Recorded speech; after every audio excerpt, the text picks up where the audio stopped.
Hello and welcome students, Gyanjyoti coaching সেন্টারের পক্ষ থেকে তোমাদের সকলকে আরো একবার স্বাগত।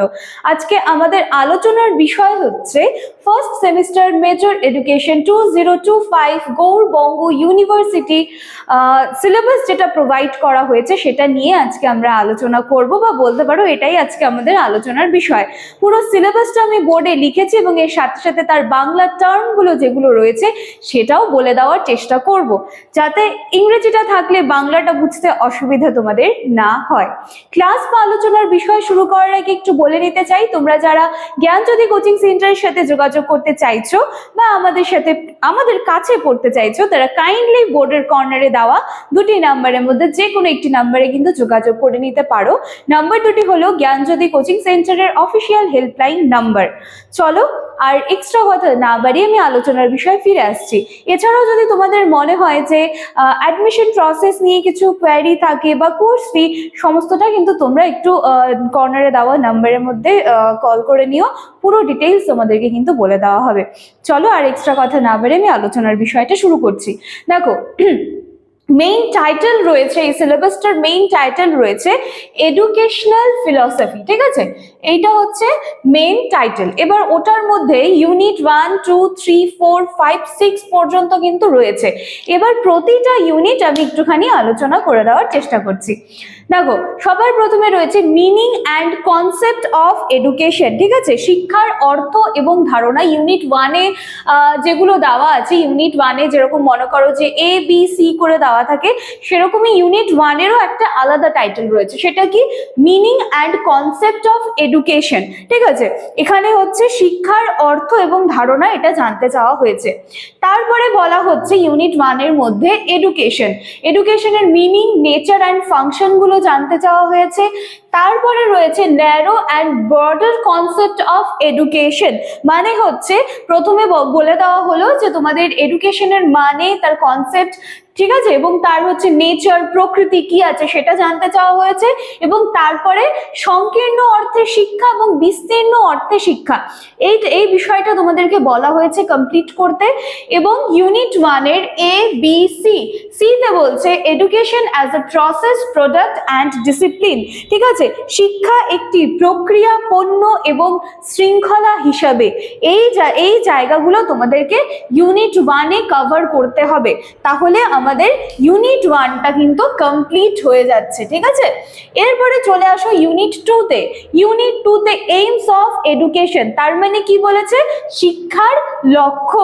ঠিক আছে, আচ্ছা, এইবারে চলো এখানে কি বলেছে, individual, social and national aims গুলো জানতে চাওয়া হচ্ছে। এবং বলেছে অবজেক্টিভস অফ এডুকেশন, এবং এই যে অবজেক্টিভস অফ এডুকেশন যেটা আছে, এইখানে কিন্তু তোমাদেরকে ডেলার্স কমিশনটা কমপ্লিট করতে হবে। এই জায়গাটায় তোমাদেরকে ডেলার্স কমিশনটা কিন্তু কমপ্লিট করতে হবে। আচ্ছা, এবং এখানটায় হচ্ছে তোমাদের জানতে চাওয়া হচ্ছে শিক্ষার ব্যক্তি, সামাজিক এবং জাতীয় লক্ষ্য। ঠিক আছে, ইন্ডিভিজুয়াল, ব্যক্তি, সামাজিক অ্যান্ড ন্যাশনাল এইমস, ব্যক্তি, সামাজিক এবং হচ্ছে জাতীয় লক্ষ্য। এই কিছুটা যে টপিক ইউনিট 2-তে দেওয়া আছে সেগুলো কিন্তু কমপ্লিট করতে হবে। আচ্ছা, এবারে ইউনিট 3-তে, আমি আশা করছি তোমরা ক্যামেরার ওপাশ থেকে কিন্তু একদম ক্লিয়ার দেখতে পাচ্ছ পুরো বিষয়টা। চলো, ইউনিট 3 এর টাইটেল কি আছে? Indian philosophical perspective of education. ঠিক আছে, এখানটায় ভারতীয় দার্শনিক দৃষ্টিভঙ্গি, এই জায়গাটা তোমাদের ক্লিয়ার করতে হবে। চলো, এটার মধ্যে কি কি আছে একটুখানি দেখে নিচ্ছি। ফিলোসফি অফ এডুকেশন দেওয়া আছে, স্কুল অফ ইন্ডিয়ান ফিলোসফি, এই জায়গাটা তোমাদেরকে ক্লিয়ার করতে হবে। মানে হচ্ছে তোমাদের শিক্ষার ভারতীয় দর্শনের বিদ্যালয়, মানে যে স্কুলস অফ ইন্ডিয়ান ফিলোসফি, সেইখানে কিন্তু তোমাদেরকে বৈদিক এবং নন বৈদিক, ঠিক আছে, এই বিষয়টা ক্লিয়ার করতে হবে। এবং ইসলামিক দর্শন, তার মানে বৈদিক দর্শন যেটা আছে সেটার মধ্যে তোমাদেরকে সাংখ্য, যোগ, ন্যায় দর্শন এগুলো কমপ্লিট করতে হবে। এবং অবৈদিক যেটা দেওয়া আছে সেটার মধ্যে চার্বাক, বৌদ্ধ, জৈন, এই তিনখানা দর্শন কমপ্লিট করতে হবে। এবং এর সাথে সাথে ইসলামিক দর্শন যেটা আছে সেইটা কিন্তু এইখানটায় কমপ্লিট করতে হবে, সেটা কিন্তু এখানটায় কমপ্লিট করতে হবে। আচ্ছা, ইউনিট 4-এ কি আছে? Western philosophical perspective of education. ঠিক আছে, এখানে হচ্ছে পশ্চিমা দার্শনিক দৃষ্টিভঙ্গি যেটা আছে সেটা এই জায়গাটায় তোমাদের কমপ্লিট করতে হবে, এবং এখানে আদর্শবাদ, প্রকৃতিবাদ, বস্তুবাদ এই জায়গাগুলো তোমাদের ইউনিট 4 এ কমপ্লিট করতে হবে। ঠিক আছে, তার মানে ইউনিট 3 তে তোমাদেরকে কমপ্লিট করতে হবে সাংখ্য দর্শন, ন্যায় দর্শন, যোগ দর্শন, চারবাক, বৌদ্ধ এবং জৈন দর্শন এবং ইসলামিক দর্শন ইউনিট 3 তে। ইউনিট 4 এ কিন্তু তোমাদেরকে প্রকৃতিবাদ, বস্তুবাদ, আদর্শবাদ, ঠিক আছে, এই সমস্ত জিনিস ইউনিট 4 এ কমপ্লিট করতে হবে। আচ্ছা, ইউনিট 5 এ দেখো কি দেওয়া আছে। ইউনিট 5 এ দেওয়া আছে forms and factors of education. এডুকেশনের বিভিন্ন ফর্মস এবং তার যে ফ্যাক্টরস গুলো বলতে পারো বা প্রভাবকারী উপাদান বলতে পারো সেইগুলো রয়েছে। এবং ইউনিট 5 এর মধ্যে কমপ্লিট করতে হবে ফর্মস অফ এডুকেশন, সেটার মধ্যে হচ্ছে formal, informal and non formal education.